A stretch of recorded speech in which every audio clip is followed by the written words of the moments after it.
अस्सलामुअलैकुम। Programme night addition में हम आपको खुशामदीद कहते हैं। नाजरीन, कश्मीर बनेगा पाकिस्तान, ये वो नारा है जो हम सब कई बरसों से सुनते आ रहे हैं और इंशाअल्लाह इस नारे की तकमील का वक्त भी दूर नहीं है।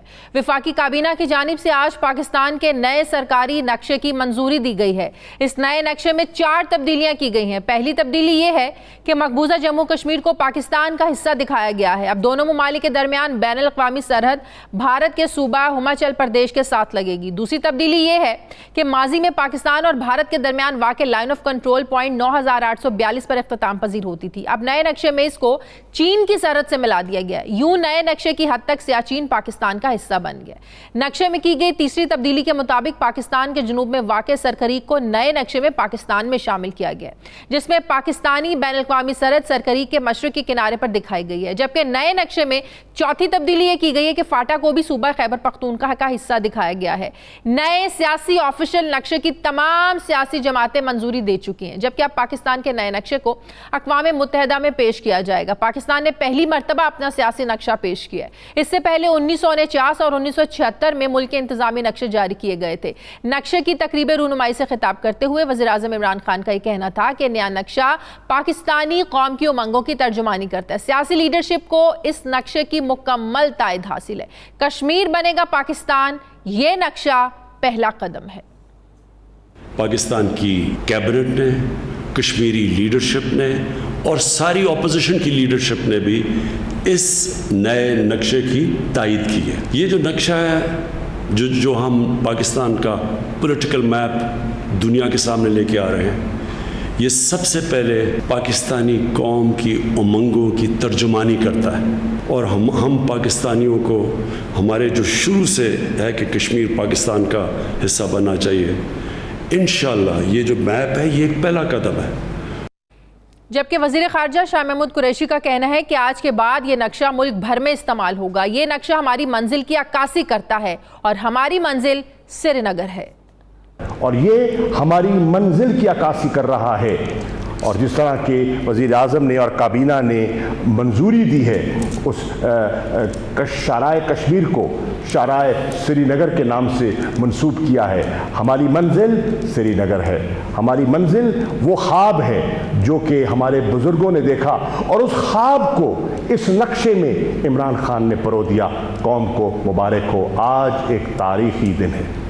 जबकि वफाकी काबीना के इजलास से पहले वज़ीर ख़ारजा शाह महमूद कुरैशी की ज़ेर सदारत ऑल पार्टीज़ कॉन्फ्रेंस का इनकाद किया गया, जिसमें मुल्क की तमाम बड़ी सियासी जमातों की क़यादत ने शिरकत की और कश्मीरी अवाम के साथ इजहार एकजहती किया, जो कि इंतहाई खुशाइंद बात है क्योंकि बड़े मकसद के लिए अक़वाम यूं ही सियासी इख्तलाफात भुलाकर इकट्ठी हो जाती हैं। कल भारत की जानिब से वादी कश्मीर को कैद खाने में तब्दील किए हुए पूरा 1 साल हो जाएगा और इस 1 साल में पाकिस्तान की कोशिशों से दुनिया भर में कश्मीर का मसला जो है ना, इस पर आवाज़ें उठाई गई। सलामती काउंसिल में इस पर बात हुई, अक़वाम मुत्तहिदा में ये मसला उठाया गया। अमरीकी सदर ने बारहा इस मसले पर सालिसी करवाने की पेशकश की। इससे जाहिर होता है कि ये भारत का अंदरूनी मामला नहीं है। जबकि भारत ने कल कश्मीरी अवाम के मुमकिन शदीद एहतजाज के पेश नज़र श्रीनगर में 2 रोज़ के लिए कर्फ्यू में मजीद सख्ती कर दी है। श्रीनगर इंतजामिया ने 4 और 5 अगस्त को मुकम्मल कर्फ्यू के निफाज का ऐलान किया है वहाँ पर, लेकिन भारत कश्मीरियों की आवाज़ कब तक दबाएगा? एक ना एक दिन तो आज़ादी का सूरज तुलू होगा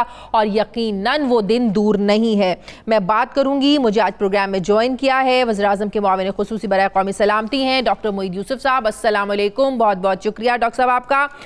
डॉक्टर साहब, इसमें तो कोई शक नहीं है कि 5 अगस्त 2019 का भारतीय जो इक़दाम थे कश्मीरी अवाम की जद्दोजहद आज़ादी का एक नया मोड़ है। हम कल यौम इस्तेहसाल मनाने जा रहे हैं और आज आप लोगों ने, हमारी हुकूमत ने, पाकिस्तान ने एक बड़ा कदम उठाया। पाकिस्तान के नक्शे में मनसूबा मकबूजा कश्मीर को शामिल किया गया। यकीनन एक बड़ा फैसला है।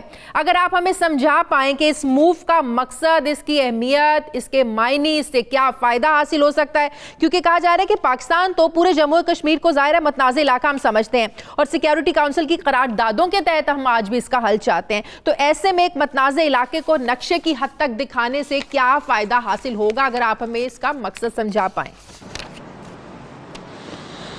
जी शुक्रिया। सादिया देखिए 3-4 चीज़ें। पहली बात कि पाकिस्तान के आज तक जितने नक्शे आए हैं वो इस तर्ज का सियासी नक्शे यानी पॉलिटिकल मैप कभी नहीं आया, वो एडमिनिस्ट्रेटिव मैप है, इंतज़ामी नक्शे जो होते हैं जिस तरह, उनमें बहुत सी और लोकल डिटेल होती है, प्रोविंस किधर और रोड किधर वगैरह।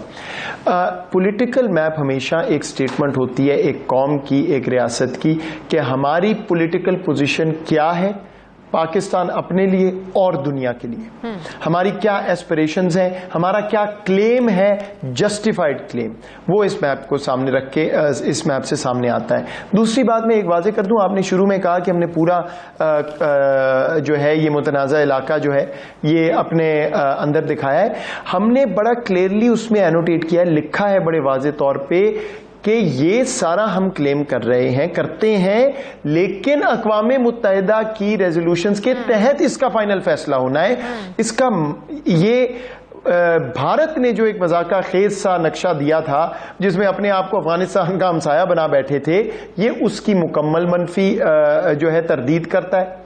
दूसरी बात कि हम ये बात वाजे कर रहे हैं, पाकिस्तान कश्मीरियों के साथ खड़ा रहा है, खड़ा रहेगा।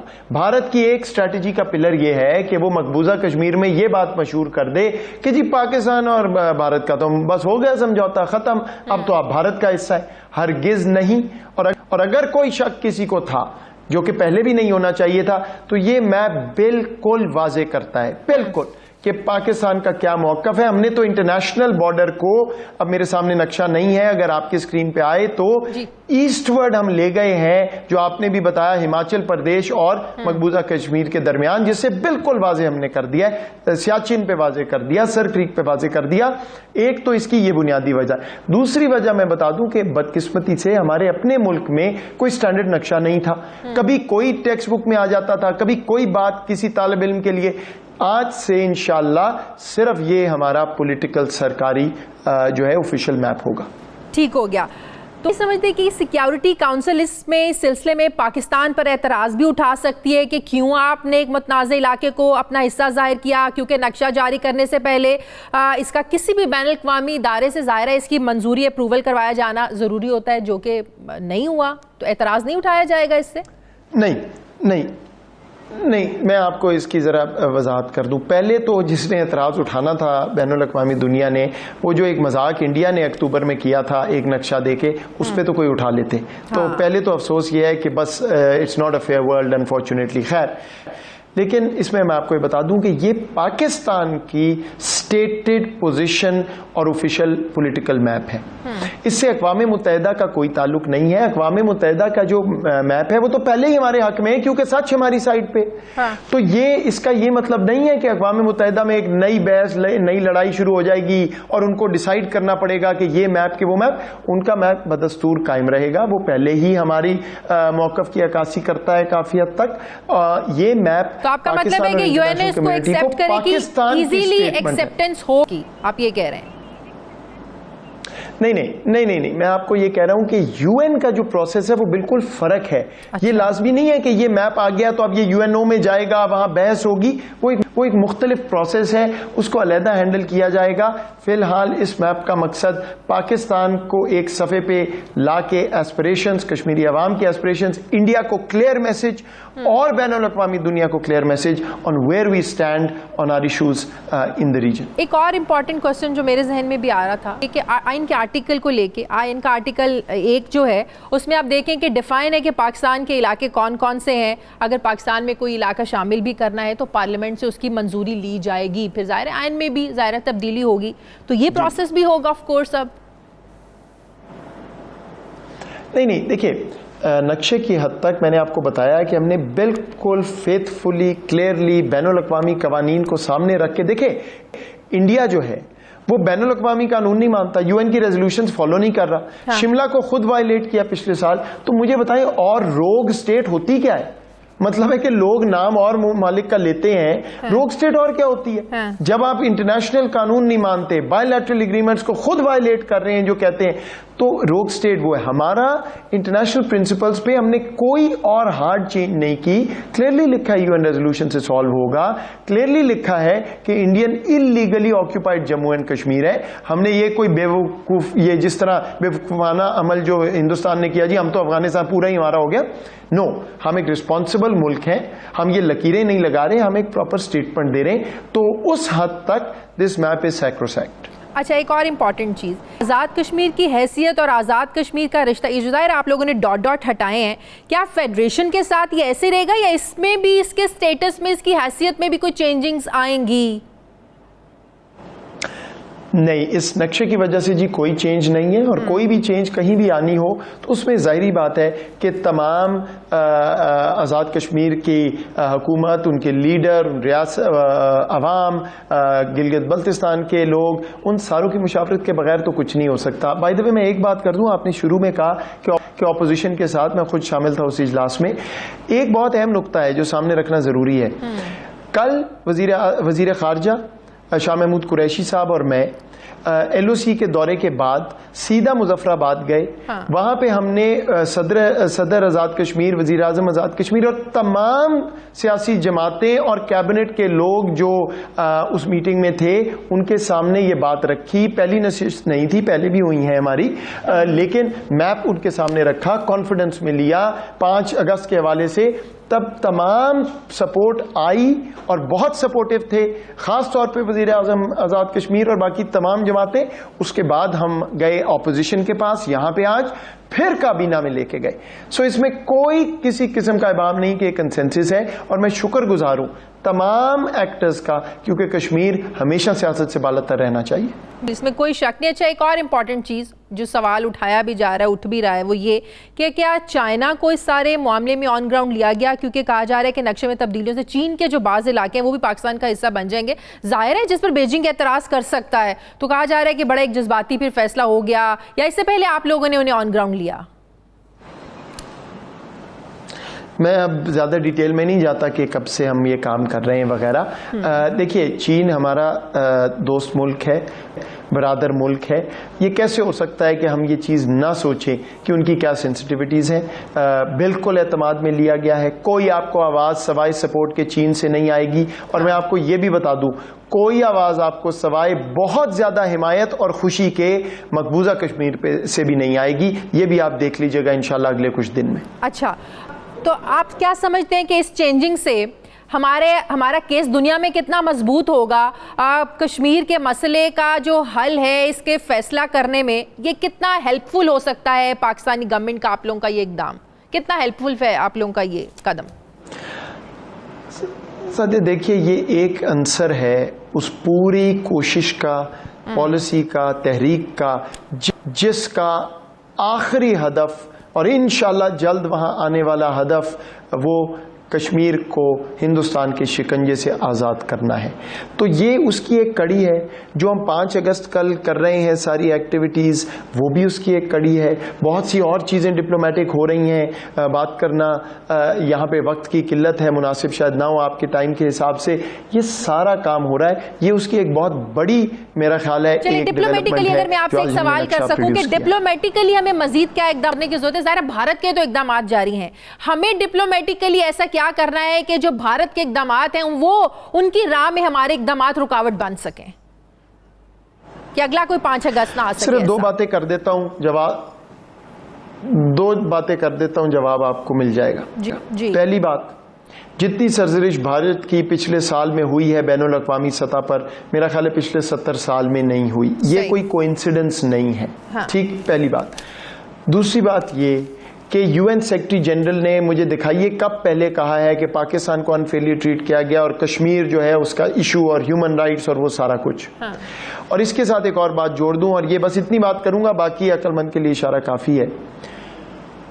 टाइम स्क्वायर न्यूयॉर्क में, जहां दुनिया के बड़े से बड़े मैसेज आते हैं, लाखों डॉलर लगते हैं, कश्मीर उजागर किया गया। सीज डे, फ्रीडम, आपके मीडिया ने खुद दिखाया, वो वहां चल रहा है, कुछ रोज चलेगा। भारत ने, मोदी सरकार ने वहां अपनी पूजा का एडवर्टाइजमेंट डालना चाहा और उनको इनकार कर दिया गया। बस इससे आगे नहीं कुछ। बिल्कुल सही कहा, इशारा काफी होता है। Very true. Thank you very much. बहुत बहुत शुक्रिया। मुआविन खुसूसी बराए कौमी सलामती डॉक्टर मोईद यूसुफ साहब मेरे साथ थे। थैंक यू वेरी मच आपका। नाज़रीन, मुझे प्रोग्राम में एक ब्रेक लेनी है, वापस आते एक छोटे से वक्फे के बाद।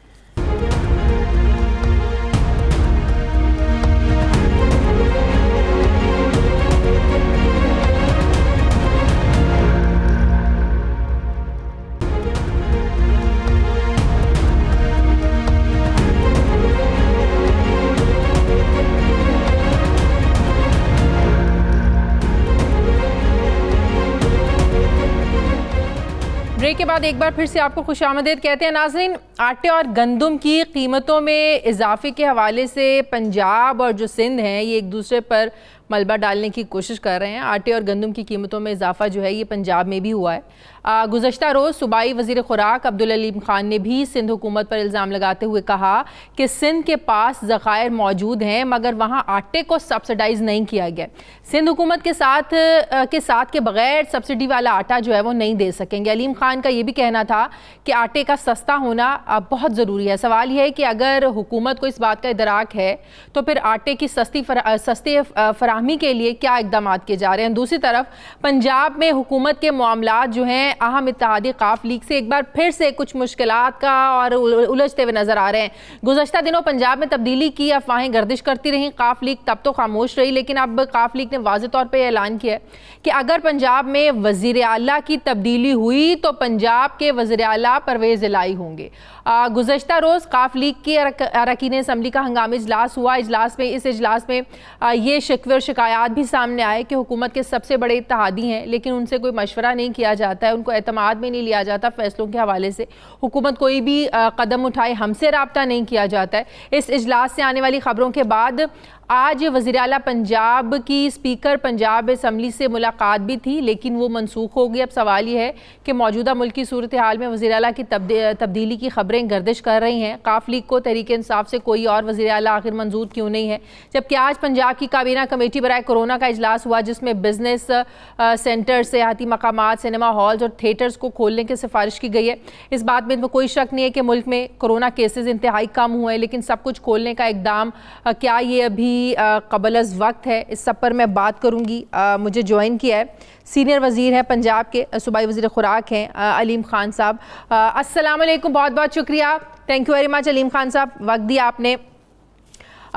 अलीम खान साहब, अगर बात करें कि विफाक में भी इत्तेहादियों के सहारे ज़ाहिर है आप लोगों की हुकूमत खड़ी और पंजाब में भी काफ लीगियों का अहम इत्तेहाद जिसके सहारे आप लोग हुकूमत कर रहे हैं पंजाब में, और ये हकीकत है कि जब भी पंजाब में उस्मान बुज़दार के मुतबादिल का नाम सामने आता है तो पहले भी अलीम खान का आता था, आज भी अलीम खान का नाम तो बहरहाल लिया जाता है, लेकिन काफ लीग का ये ख्याल है कि तब्दीली की सूरत में परवेज़ इलाही को जो है ना वो सामने लाया जाए। पिछले कुछ अरसे से एक बार फिर से वज़ीर आला पंजाब की तब्दीली की बातें हो रही हैं। क्या अब ये नागुज़ीर हो गया है? 2 सालों की कारकर्दगी का अगर जायज़ा लें कि अब वज़ीर आला पंजाब की तब्दीली होनी चाहिए कारकर्दगी की बुनियाद पर? देखिए, मेरे ख्याल में पहली बात तो मैं काफ लीग पे कर दूँ, जो हमारा ताल्लुक़ चौधरी परवेज़ इलाही से, चौधरी शुजात साहब से है, और जिस तरह का रिलेशनशिप अभी तक हमारा उनके साथ 2 साल में रहा है इत्तेहादी के तौर पे, वो मेरे ख्याल में एक आइडियल रिलेशनशिप है। उसमें हमें किसी किस्म की उनकी तरफ से कोई भी शिकायत जो है वो हमारे पास नहीं है। उन्होंने हमारा भरपूर साथ दिया है, जहाँ पे उन्हें हमें गाइड करने की ज़रूरत पड़ी है हमने उनसे गाइडेंस भी ली है, वो हमारे सीनियर भी हैं। और आप लोगों को शिकायतें होना, उनके ज़रूर शिकायतें हैं।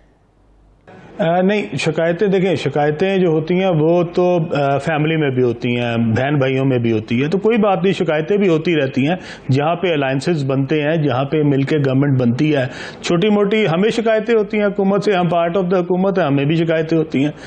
लेकिन इसका मतलब ये नहीं है कि उनकी तरफ से आज तक कभी हमें कोई डिफ़िकल्टी आई हो या उनसे कोई दुश्वारी हुई हो। हमारा एक बड़ा अच्छा रिलेशनशिप उनके साथ चल रहा है। और जहाँ तक आपने बुज़दार साहब का बताया, देखें, बुज़दार साहब को हमारे लीडर जो प्राइम मिनिस्टर ऑफ पाकिस्तान है उन्होंने सेलेक्ट किया हुआ है, और जिस दिन तक प्राइम मिनिस्टर का जो उनके ऊपर एतमाद और उनके ऊपर कॉन्फिडेंस है, तब तक मेरा नहीं ख्याल कि उनकी तब्दीली की कोई भी बात जो है किसी किस्म की भी हो सकती है। अगर उनका एतमाद उस्मान बुज़दार साहब पे है, सारे बतौर पार्टी उनके उस जो फैसला है उसके साथ खड़े हैं, और जितनी देर तक इमरान खान साहब का एतमाद है, मेरा नहीं ख्याल कि कोई भी तब्दीली की बात जो है अगर तब्दीली आइन की करनी, आइन से तो अलीम खान बनता है वैसे। नहीं ये मेरा नहीं ख्याल कि इसमें कोई अहम की बात है या किसी और की बात थी। मेरे ख्याल में जो प्राइम मिनिस्टर ने बेहतर समझा, जो उनके ख्याल में उन्होंने फैसला किया, जितनी देर तक देखें, जितनी देर तक लीडर का फैसला है हम सब उनके साथ। अच्छा, बिल्कुल। अच्छा चलिए ज़रा आप अगर कारकर्दगी की बात कर लें, आपको भी पता है कि शहबाज शरीफ साहब जो है वो एक एक्टिव वज़ीर आला के तौर पर जाने जाते थे। तरक्याती काम भले ही आप उन्हें कॉस्मेटिक चेंजिंग्स कहें, आप देखें मेट्रो की बात कर लें, ऑरेंज लाइन की बात कर लें, एक काम तो उन्होंने किया, उन्होंने ऐसे काम किए जो एटलीस्ट नज़र तो आते थे कि शहबाज शरीफ साहब ने काम किए। एक PTI वालों का एक BRT मनसूबा तो अभी तक वहाँ पे जो है ना वो चल नहीं सका। फिर हमने देखा कि डेंगी में वो बड़े एक्टिव हमें नज़र आए, बड़े ज़बरदस्त भरपूर इकदाम उठाए। तो आप भी मुझे बता दें कि पिछले 2 सालों में कोई एक ऐसा कारनामा या कोई ऐसा कोई मंसूबा, कोई ऐसा काम जो बुज़दार साहब के क्रेडिट पे हो, जिसमें हम वाह कहें कि वाह जी वाह 2 साल में बुज़दार साहब ने किया, ऐसा कुछ नहीं है। देखिए, अगर हम 2011 का आपको याद है कि 2011 में जब हमने जलसा किया 30 अक्टूबर का, उसके बाद इसकी प्लानिंग हुई कि यहाँ पे जंगला बस बनेगी। और मैं आपको बरमला कहता हूँ, मैं जो BRT हमारी पेशावर में बनी, मैं उसके भी ख़िलाफ़ था। सिर्फ इसका मतलब ये नहीं है कि मैं लाहौर की जंगला बस के ख़िलाफ़ हूँ। मेरे ख्याल में ये जुल्म है लोगों की, आम आवाम की जो हमारी प्रायोरिटीज़ हैं वो बिल्कुल उसके ऊपर ये किसी किस्म की ये अयाशी है कि हम 50 अरब रुपया, 60 अरब, 70 अरब रुपया जो है वो सिर्फ एक जंगला बस पे लगा दें। बस में कोई ऐसी स्पेशल बात नहीं होती कि वो ज़रूर ऊपर ही चलेगी, वो सड़क पर नहीं चल सकती। जब शहबाज शरीफ साहब ने किया वो भी गलत था, जो पेशावर में बनी वो भी गलत है। मैं आज भी कहता हूँ वो भी गलत। नहीं, BRT अभी बनी कहाँ पे, वो तो मुकम्मल ही नहीं हुआ।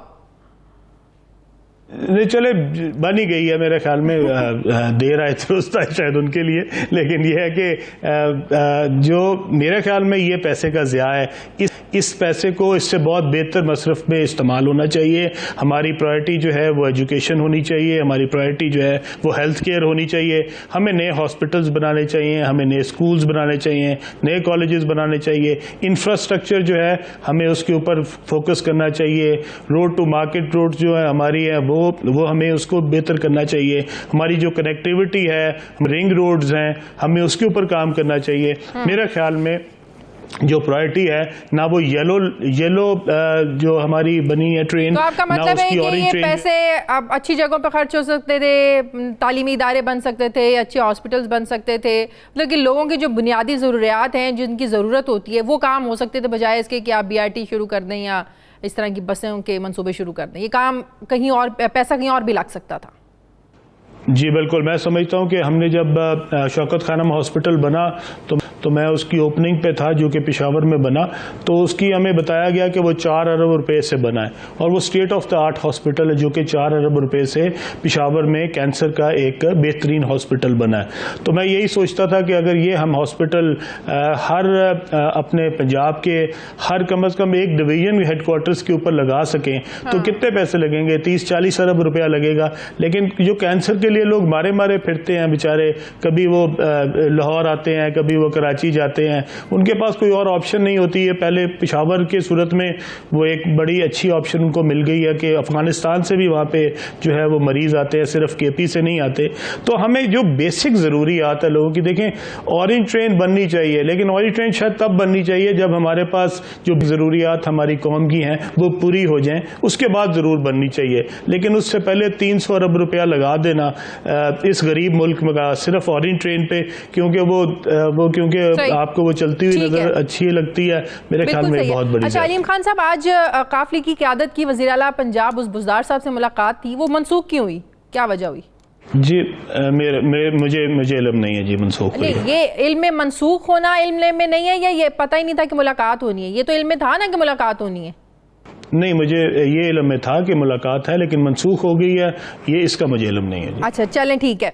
अच्छा ज़रा कुछ गवर्नेंस की बात कर लें। आप देखें पिछले 2 सालों की जब हम बात करें तो आप पंजाब में 4 चीफ सेक्रेटरीज बदले गए, 4 आईजीज बदले गए, ब्यूरोक्रेसी को आपसे शिकायत हैं, आप लोगों को ब्यूरोक्रेसी से शिकायत हैं, पता नहीं क्या मसाइल हैं आप लोगों के। वज़ीर-ए-आज़म इसका बरला इज़हार कर चुके हैं। लगता है ऐसे कि सारे मामलात जो है ना वो इस्लामाबाद से चल रहे हैं, बुज़दार साहब के बस की बात नहीं है, बुज़दार साहब के हाथ में कुछ नहीं है।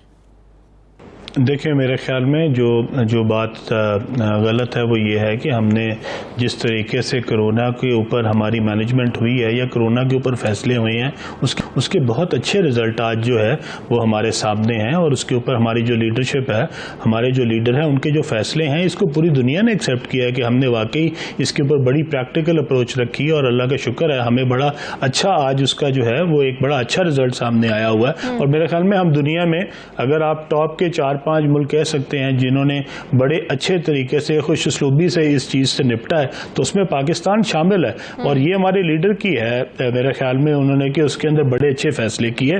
दूसरी बात जो आप कहती हैं इस्लामाबाद की तरफ देखें, इस्लामाबाद में हमारा कौन है? इस्लामाबाद में हमारा लीडर है, इस्लामाबाद में हमारा प्राइम मिनिस्टर है, हमारी पार्टी का चेयरमैन है। तो हमारा सीएम कोई भी हो, वो पंजाब में कोई भी हो, वो केपी में कोई भी हो, एक्चुअली तो हमें अपने लीडर की तरफ देखना ही पड़ेगा। ये तो कोई बुरी बात नहीं है, ये मेरे ख्याल में अगर उनकी तरफ देख के हम वो फैसले उनकी मुशावरत से करते हैं या उनकी उसके अंदर जो है वो मुशावरत और चीज़ होती है, बाइख्तियार होना और चीज़ होती है। मुशावरत तो चले वज़ीर-ए-आज़म साहब से होती है, लेकिन ये हमें देखना है कि वज़ीर आला पंजाब बाइख्तियार कितने हैं। क्या वो अपनी मर्जी से फैसले करते हैं या सिर्फ मशवरे लेते हैं या ऑर्डर लेते हैं इस्लामाबाद से? जी बिल्कुल बाइख्तियार हैं, 100% बाइख्तियार हैं। ये बिल्कुल परसेप्शन गलत है कि वो बाइख्तियार नहीं है। अगर उन्होंने फैसले किए हैं, उन्होंने चीफ सेक्रेटरी हटाए हैं, मैं आपको बरमला तौर पे कह सकता हूं कि वो चीफ सेक्रेटरी जो हैं वो उस्मान बुज़दार साहब के मर्जी से चेंज हुए हैं। अगर आईजी चेंज हुए हैं तो उनकी मर्जी से चेंज हुए हैं। अगर 9 हमारे को सेक्रेटरी किसी महकमे में चेंज हुए हैं, उस्मान बुज़दार साहब के मर्जी से चेंज हुए हैं। ऐसा नहीं है कि उनको पता नहीं है और कोई और उनके फैसले कर रहा है। वो बिल्कुल फैसले उनकी मर्जी से हो रहे हैं, वो उसमें 100% जो है वो बाख्तियार हैं। और प्राइम मिनिस्टर ने कोई फैसला भी जो है वो उस्मान बुज़दार साहब पे नहीं अपना जो है वो नाफिज किया। वो तमाम फैसलों में खुद मुख्तार थे और आज़ाद थे। 2 साल में जो भी फैसले किए हैं वो आप उनको अच्छा कह लें या बुरा कह लें, लेकिन ये प्राइम मिनिस्टर के कहने पे नहीं हुए। तब्दीली तब आती है, उखाड़ पिछाड़ हम तो तब देखते हैं जब वज़ीर आज़म साहब पंजाब तशरीफ लेके आते हैं, पता चलता है उसको बिठा दिया, उसको बिठा दिया और ऐसे लोगों को हटा दिया जिन्हें बुज़दार साहब ने खुद रखा हुआ होता था। तो उखाड़ पिछाड़ तो होती तब है जब वहां से तशरीफ लाते हैं वज़ीर आज़म साहब पंजाब में। नहीं देखें, अगर प्राइम मिनिस्टर के कोई शिकायत आई हो और उसके ऊपर कोई बंदे 2 बदले जाएं, देखें अगर 400 बंदा बदला गया तो उसमें से चार अगर प्राइम मिनिस्टर के कहने पे बदले गए हैं तो इसका मतलब ये तो नहीं है कि वो 400 में से आप 4 के ऊपर जो है वो प्राइम मिनिस्टर को कह दें। मेरे ख्याल में ये जो इख्तियार है ये बिल्कुल 100% जो है वो हमारे सीएम के पास है। और उन्होंने जो भी फैसले किए हैं वो खा किसी काबीना के मेंबर की हो, किसी सेक्रेटरी का हो या चीफ सेक्रेटरी का हो या आईजी का हो। अलीम खान साहब, अगर सीनियर वजीर के तौर पर अगर मैं आपसे पूछूं तो आप समझते हैं कि टीम में मज़ीद कप्तान की टीम में तब्दीलियों की ज़रूरत है? 2 सालों की कारकर्दगी को देखने के बाद मज़ीद उखाड़ पिछाड़ होनी चाहिए, ज़रूरत है कप्तान को अपनी टीम को बदलने की? जी बिल्कुल है, इसमें तो कोई शक नहीं है। हर चीज़ के अंदर बेहतरी की गुंजाइश होती है, इस टीम में भी गुंजाइश है और मेरे ख्याल में कप्तान को इस बात का एहसास भी है। कप्तान जो है वो हमारा जो है वो उनका फैसला होता है कि उन्होंने किसको जो है वो किस सीट के ऊपर रखना है और किसको हटाना है और उसकी जगह पे किसको मुतबादल लाना है। मेरे ख्याल में कोई वजारत हो या कोई और सीट हो, इसके ऊपर 100% जो है वो खुद मुख्तार है और उनको पता है कि उन्होंने किस बंदे को कहाँ पे चांस देना है और उनके लिए वो कितना कारामद होगा। अगर कोई ऐसा लगता है, हम जब अपने कारोबारी फैसले करते हैं या हम अपनी ज़ात में फैसले करते हैं, इवन हम अपने घरों में फैसले करते हैं, तो कई हमसे कमियां भी रह जाती हैं और हमेशा उसमें भी गुंजाइश होती है। हम अपने जब कारोबार के फैसले करते हैं तो उसके ज़ाती तौर पर हम बेनिफिशरी होते हैं, लेकिन उसमें भी हमसे कोताहियां हो जाती हैं, कमियां हो जाती हैं, बंदे रॉन्ग सेलेक्ट भी हो जाते हैं। कई दफ़ा जिसके ऊपर आपको उम्मीद नहीं होती वो बहुत अच्छा परफॉर्म कर जाता है और जिसके जिसके साथ आपने बहुत ज़्यादा उम्मीदें लगाई होती हैं वो आपकी तवक्कुआत पे पूरा नहीं उतरता। तो फैसलों के अंदर मैं आपको बिल्कुल इससे एग्री करता हूँ कि बहुत सारी चीज़ें हैं जिसमें बेहतरी की गुंजाइश है और प्राइम मिनिस्टर का उसको एहसास भी है। हमारी जब उनसे मुलाकात होती है और वो कई दफ़ा हमें बुलाते हैं तो इसके अंदर वो इसका बरमला इज़हार भी करते हैं कि कई चीज़ें जो हैं वो अभी उसको दुरुस्त होना चाहिए और उसके ऊपर वो काम कर रहे हैं। देखिए मैं आपसे सिर्फ एक बात कहना चाहता हूँ, मुझे इस बात के ऊपर पूरा एतमाद है और मेरा ईमान का हिस्सा है कि मेरा प्राइम मिनिस्टर जो है वो एक ईमानदार आदमी है, वो नेक नीयत आदमी है, वो इस मुल्क के लिए कुछ करना चाहता है, वो डिलीवर करना चाहता है। पर कोई भी इंसान परफेक्ट नहीं होता, हर एक में कमियां होती हैं, ठीक है जी। दुनिया में सिर्फ जो है ना जी परफेक्ट तो अल्लाह की जात है, इसके अलावा तो हर शख्स जो है वो कमियों के साथ है। तो उनके अंदर भी कमियां होंगी, मैनेजमेंट की कमियां होंगी, फैसले की कमियां होंगी, कि अच्छे लोगों की सिलेक्शन के अंदर भी कमी होगी। और जैसे उनको इस बात का एहसास होगा कि अकेले वज़ीर आज़म इमरान खान की शख्सियत सिर्फ अकेले डिलीवर नहीं कर सकती जब तक पूरी टीम साथ ना हो, जब तक पूरी टीम साथ चलने वाली ना हो। आप देखें आटे चीनी बहरान पर जब किल्लत पर एक्शन लेते हैं तो बहरान जो है ना वो शुरू हो जाता है। फिर पेट्रोलियम पर देखा कि कैसे बहरान पेट्रोलियम मसनूआत और पेट्रोल का कितना बड़ा जो है ना वो बहरान पैदा हुआ, किल्लत पैदा हुई, पेट्रोल सस्ता हुआ तो नायाब हो गया। और फिर अद्वियात का स्कैंडल देख, तो स्कैंडल्स आप लोगों के निकल रहे हैं इस वक्त हुकूमत से, तो आप लोगों के जो लोग रखे हुए हैं उन्हीं के अंदर से निकल रहे हैं ना, उन्हीं लोगों के जो नाम है सामने आ रहे हैं ना, जो इस हुकूमत ने लगाए हुए हैं। कप्तान ने जो टीम सेलेक्ट की हुई है उन्हीं में से बाज लोगों के स्कैंडल्स में से नाम निकल कर सामने आ रहे हैं ना। तो टीम एक ऐसी नहीं, आप नहीं समझते ऐसी चाहिए जो वज़ीर आज़म इमरान खान के साथ मिलकर चल सके, तभी वज़ीर आज़म इमरान खान साहब डिलीवर कर सकेंगे, अकेले नहीं कर सकते। जी मैं आपकी बात से एग्री करता हूँ बिल्कुल। अगर कोई इसके अंदर बंदा हमारा इन्वॉल्व है, वो हमारी हुकूमत का हो, खा वो इलेक्टेड हो, नॉन इलेक्टेड हो, खा वो मशीर हो, वजीर हो या कोई ब्यूरोक्रेट हो, जो भी हो, उसको मेरे ख्याल में सजा मिलनी चाहिए।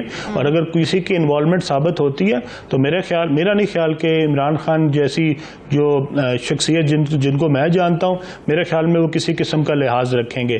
कोई शख्स जो है वो प्रूव होता है कि वो इसमें इन्वॉल्व है, किसी किस्म की बेज़ाब्ती में इन्वॉल्व है, करप्शन तो बहुत दूर की बात है, तो मेरा नहीं ख्याल कि वो इमरान खान जो है उसको प्रोटेक्ट करे। एक और इम्पॉर्टेंट इशू में जिस पर बात करना चाहती हूँ वो गंदुम आटे का जो बहरान, कीमतों में इजाफा, इस पर अब देखिए अलीम खान साहब, पाकिस्तान में सरकारी सतह पर वाफिर मकदार में गंदम की खरीदारी के बावजूद ज़ाहिर है लोगों को शिकायत है कि सस्ते जो है ना उनको आटा क्यों नहीं मिल रहा है। अब हुकूमत की मुकर्रर करदा कीमत 1400 रुपये फ़ी मन है और इसी नर्ख पर हुकूमत ने आप लोगों ने किसानों से गंदम खरीदी भी, लेकिन फ्लोर मिल्स मालिकान ने 1600 रुपये फ़ी मन खरीदी। उसके बाद गंदम देखी मार्केट से गायब होने लगी, 2200 से 2300 रुपये फ़ी मन के हिसाब से मिल रही है। तो ये जानबूझकर ये बहरान पैदा किया जा रहा है, ज़खायर हैं, स्टॉक है, लेकिन कौन लोग हैं जो ये सब कुछ कर रहे हैं और क्यों कीमतें बढ़ रही हैं जिसको कंट्रोल नहीं कर पा रहे आप लोग? पहले तो मेरी आपसे गुजारिश ये होगी कि आप जहाँ से भी शॉपिंग करती हैं वहाँ पे जाके ज़रूर एक दफ़ा आटे के थैले का रेट चेक कीजिएगा। अगर जहाँ से भी आप करती हैं, अगर आपको लगा कि वो 860 पे नहीं है तो आप मुझे फ़ोन करके ज़रूर बताइएगा कि वो 860 पे नहीं मिला। हाँ। और अगर मिला हो तो फिर ज़रूर एक दफ़ा अगले प्रोग्राम में अपना बता दीजिएगा कि आपने मार्केट से खुद जाके। मैं ये 3-4 दिन पहले की आपको बात कर रही हूँ, कुछ लोगों ने जब शिकायत की, 3-4 दिन पहले की बात कर रही हूँ मैं। आप मुझे सिर्फ स्टोर बता दें और अगर वो वहाँ पे ना मिलता हुआ ना तो मेरे ज़िम्मे है, ठीक है। लेकिन मैं आपको एक बात कहना चाहता हूँ, देखें हमने 1400 रुपये जब मार्केट से बीट जो है वो हमने किसानों की इससे लेनी शुरू की तो हमारा तब टारगेट क्या था? टारगेट हमारा ये था कि किसान को उसकी बेहतरीन कीमत मुकर्रर की जाए, उसकी जो सारे साल की उसकी जो दारोमदार है वो एक फसल के ऊपर होता है और अगर उसको उसकी कीमत सही ना मिले तो ना सिर्फ ये कि उसको माली मुश्किलात होती हैं बल्कि उसका इंसेंटिव अगले साल के लिए भी ख़त्म हो जाता है और वो अगले साल जो है वो कोशिश करता है कि वो कुछ और काम कर ले या वो किसी जगह कोई और चीज़ लगा ले और गंदम ना लगाए। तो इसलिए एक तो हमने 1400 रुपये के ऊपर मिनिमम प्राइस मुकर्रर की और उसके ऊपर हमने तकरीबन 40 लाख से ज़्यादा जो टन है वो गंदम खरीदी। उसके बाद जब वीट की कीमत बढ़ती है या आप मार्केट में जो है वो मैक्सिमम कीमत देते हैं तो वीट ही जो है वो आटे के लिए इस्तेमाल होते हैं। तो जब वीट की कीमत बढ़ती है तो ऑटोमेटिकली आटे की कीमत भी बढ़ती है। उस वक्त हमें प्राइम मिनिस्टर ने हुक्म दिया कि आपने आटे की कीमत को नीचे लेके आना है। तो अब जब हम आटे के लिए हमने सब्सिडी जो है वो हमने सब्सिडाइज्ड रेट के ऊपर जो है वो वीट फराहम करनी शुरू की हमारे जो फ्लावर मिल्स हैं उनको। जब फ्लावर मिल्स को हमने देनी शुरू की तो देखें उसके बाद हमने उनके साथ बैठ के पूरा एक मैकेनिज्म बनाया कि हमने उनको वीट जो है वो कितने पे देनी है, उसके अंदर उनका प्रॉफिट कितना है, जो उनकी जो चार्जेस होते हैं, जो ग्राइंडिंग चार्जेस कहलाते हैं वो कितने हैं, सारे उनके साथ बैठ के फिर 800 से 8 रुपए जो है वो हमने फाइनल किया कि 20 किलो का जो थैला है वो आपको 860 रुपए में मिलेगा। इस वक्त मैं आपको पूरे यकीन से कह सकता हूं कि इस वक्त पंजाब में जो 95% दुकानें हैं वहां पे 860 रुपए का थैला मिल रहा है। अच्छा। ये मैं 95% कह रहा हूँ। मैं लाहौर के अंदर सिर्फ महकमा खुराक के ऊपर डिपेंडेंट नहीं हूँ, मैं अपने लोगों को, अपने प्राइवेट लोगों को भेजता हूँ और वो मुख्तलिफ जगहों से जाके मुझे वहां से तस्वीरें भेजते हैं, वहां से उसका मार्केट रेट चेक करते हैं। बड़े स्टोर्स मैंने बड़े स्टोर्स पे सबसे पहले चेक किया है। आपको अब नाम नहीं बताना चाहता इन स्टोरों के, क्योंकि शायद वो आपके उसके मुताबिक भी ठीक नहीं होगा, लेकिन वो मैं सारे बड़े स्टोर जितने लाहौर में हैं वो सारों की मैं आपको गारंटी दे सकता हूँ कि उसके ऊपर सारों के ऊपर हाँ एक चीज जरूर है, एक होता है फाइन आटा, ठीक है, वो जो फाइन आटा होता है उसकी कैटेगरी ही एक डिफरेंट है। मैं उस आटे की बात कर रहा हूं जो हमारा 20 केजी का आटा है, जो कि नॉर्मल आटा मिलता है। जो चक्की का आटा है या को फाइन आटा है, ये फाइन आटे की चूंकि कंपोजिशन डिफरेंट होती है इसलिए उसका रेट भी ज्यादा होता है। मैं फाइन आटे की बात नहीं कर रहा, मैं जो 99% जो आटा मिलता है मैं उसकी बात कर रहा हूं, जो कि एक नॉर्मल आटा है, जो कि एक नॉर्मल फ्लावर मिल जो है वो प्रोड्यूस करती है, जिसकी कंपोजिशन डिफरेंट होती है। तो उसके ऊपर मैं आपको यकीन दिलाता हूं कि 95% पंजाब के अंदर जो है वो आटा जो है वो 860 रुपए पे ठीक है। बहुत बहुत शुक्रिया। सीनियर सूबाई वजीर खुराक पंजाब अलीम खान साहब मेरे साथ थे। Thank you very much. नाज़रीन मुझे प्रोग्राम में एक ब्रेक लेनी है, वापस आते हैं छोटे से वक्फे के बाद।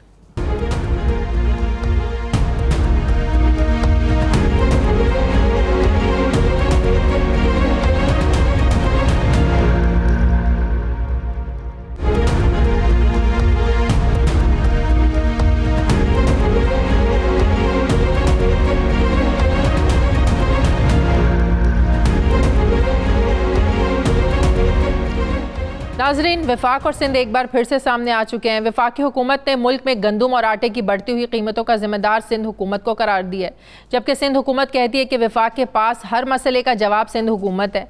मुल्क मुख्तलिफ औकात में मुख्तलिफ बहरानों का शिकार है। कभी चीनी गायब हो जाती है, कभी गंदम नायाब हो जाती है, तो कभी पेट्रोल का बहरान आ जाता है। लेकिन मुल्क की तारीख में कभी ऐसा नहीं हुआ कि सरकारी सतह पर वाफिर मिकदार में गंदम की खरीदारी की गई हो, लेकिन फिर भी आवाम को सस्ती कीमत पर आटा दस्तियाब ना हो। हैरानकुन बात यह है कि वफाकी वज़ीर तहफ़्फ़ुज़ खुराक भी इस बात से लाइल्म है कि खरीदी गई 60 लाख टन की गंदम आखिर गई कहाँ।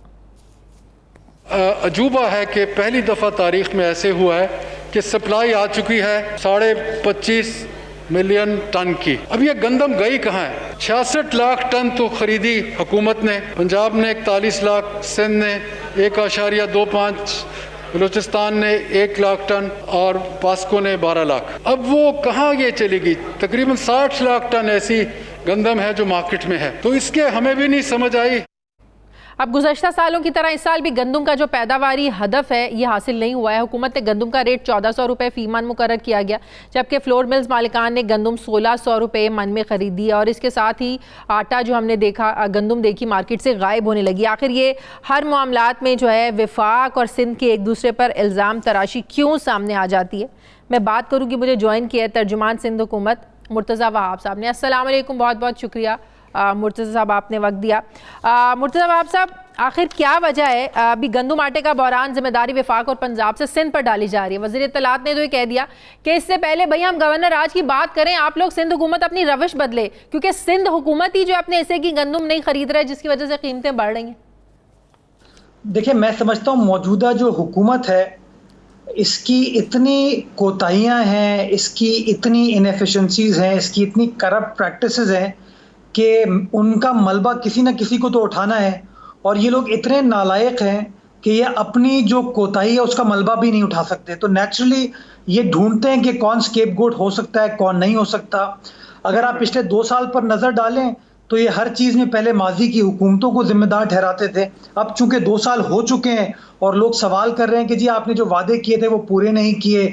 चीनी की कीमतों में इजाफा हो गया, 100 रुपए किलो चीनी मिल रही है, तेल नापैद हो गया पाकिस्तान के अंदर, अद्वियात नापैद हो गई, गंदुम का एक बहरान आ चुका है, अब दूसरा बहरान आने वाला है। तो उन्होंने कहा जी किसके ऊपर अब ब्लेम गेम करें। तो जो बुग़्ज़ पीपल्स पार्टी है, बुग़्ज़ सिंध हुकूमत है, वो बार बार ये बयान करते हैं और हर चीज़ का मलबा ये अब सिंध हुकूमत पर डाल देते हैं। मैं आपको जिम्मेदारी के साथ कहता हूँ कि सूबा सिंध की हुकूमत ने जो अपना वीट प्रोडक्शन टारगेट था उसको ना सिर्फ अचीव किया बल्कि over and above the target हमने अचीव किया। हमारा जो प्रोक्योरमेंट टारगेट था हमने उसको भी अचीव किया। लेकिन अगर आप खैबर पख्तूनख्वा पे नज़र डालें, अगर आप पंजाब पर नज़र डालें, अगर आप पास्को पर नज़र डालें, तो ये जो हुकूमतें हैं ये ना सिर्फ अपना प्रोडक्शन टारगेट मीट करने में नाकाम हुई बल्कि अपना प्रोक्योरमेंट टारगेट भी मीट नहीं किया, और जिसकी वजह से एक बहरान की कैफियत क्रिएट की जा रही है। अच्छा, जिसको मैं समझता हूँ इनकी वज़रा गंदम रिलीज करने के लिए 2 खत लिखे गए, खत लिखे, आपने क्या जवाब दिया? देखिए 2 खत का मुझे नहीं पता, बट एक खत बिल्कुल जो वजीर मौसूफ है उनकी तरफ से वजीर आला सिंध को आया, और सिंध हुकूमत की बड़ी क्लियर पोजीशन है जो कि हमारी गवर्नमेंट ने फेडरल गवर्नमेंट को कन्वे की है कि माजी की रिवायात के ऐन मुताबिक जो प्रैक्टिस रही है वो ये कि सूबे अपनी गंदुम को सितंबर के महीने में रिलीज करते हैं, और हम आज भी ये समझते हैं कि हम अपनी गंदुम को सितंबर के महीने में रिलीज करेंगे। अगर वफाकी हुकूमत ने इसी तरीके से तमाम सूबाई हुकूमतों पर जोर डाला तो होगा ये नतीजा कि तमाम जो स्ट्रेटेजिक रिजर्व्स है सूबाई हुकूमत के पास, वफाकी हुकूमत के पास गंदुम का, वो मार्केट में फ्लोट किया जा चुका होगा, उसको प्राइवेट सेक्टर उठा लेगा।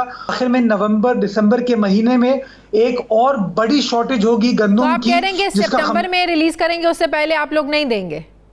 जी, हमने फैसला ये किया है कि मौके की मुनासबत से ग्राउंड रियलिटीज को मद्देनजर रखने के बाद सिंध की काबीना ये फैसला करेगी। हम समझते हैं कि बहरान मसनूई एतबार से वफाकी हुकूमत की गलत पॉलिसीज की वजह से क्रिएट किया जा रहा है। जो माफियाज गंदुम बहरान से फायदा उठाना चाहती हैं वो वफाकी हुकूमत को मैनिपुलेट करके बिल्कुल फायदा सही उठाने की कोशिश कर रही है। मुर्तज़ा साहब, ये बात तो दुरुस्त है कि कार्टेलाइजेशन की निशानदेही करना ये सूबों की जिम्मेदारी है। सूबों को देखना है कि कौन ज़ख़ीरा अंदोज माफिया है, क्या कार्रवाई करनी है। मैं सिर्फ सिंध की बात नहीं कर रही हूँ, पंजाब में अगर ऐसा हो रहा है पंजाब ने कार्रवाई करनी है, केपी में, बलूचिस्तान में, जिस सूबे में ये लोग हैं, ये माफियाज बैठे हैं, हर सूबे की जिम्मेदारी उन लोगों के खिलाफ कार्रवाई करना। आप नहीं समझते कि सिंध में भी ज़ख़ीरा अंदोज़ी हुई है, और अगर है ये ऐसा तो आप लोगों ने क्या उन ज़ख़ीरा अंदोज़ों के खिलाफ कार्रवाई की, करेंगे?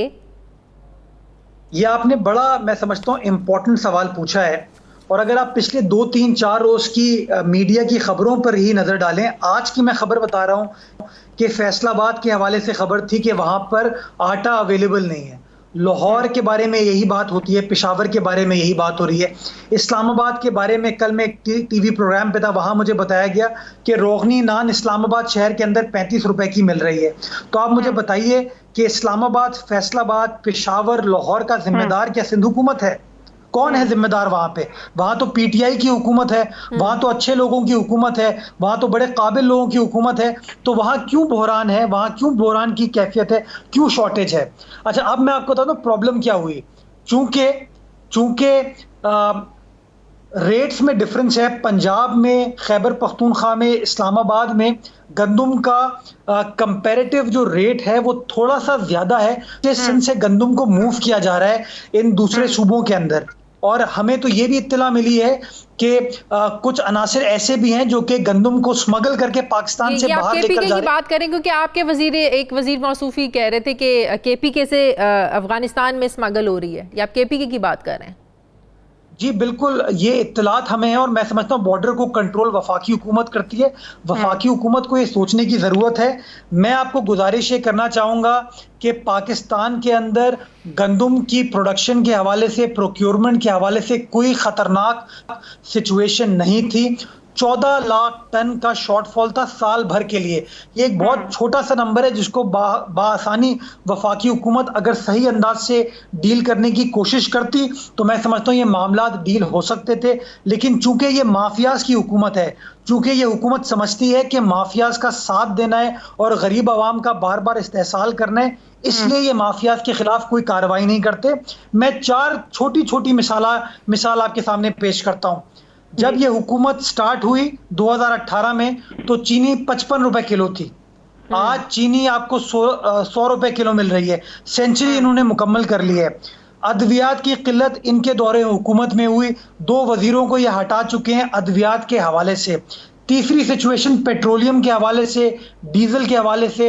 इस हुकूमत ने जब कीमतें कम की तो आपको पता है कि एक आम आदमी को तेल पेट्रोल पंप्स पर अवेलेबल नहीं था। लोगों ने, जो माफियाज थी, उन्होंने खुर्द-बुर्द की, उन्होंने मेक श्योर किया कि उन कम निर्खों के ऊपर पेट्रोलियम प्रोडक्ट्स अवेलेबल ना हो। इस हुकूमत को माफियाज के सामने घुटने टेकने पड़े और पिछले साल गंदम बहरान ऑलरेडी इस हुकूमत में आ चुका है। ये शो करता है कि बात यह है कि वो कहते हैं कि 12 सालों से सिंध में आप लोग रूल कर रहे हैं, हमसे आप 2 सालों का हिसाब मांग रहे हैं। कराची तो आप 12 सालों में साफ रख नहीं सके, हमें ही एनडीएमए को भेजना पड़े, हमें ही फौज को बुलाना पड़े। आप लोगों ने पिछले 12 सालों में क्या किया कराची के लिए, सिंध के लिए?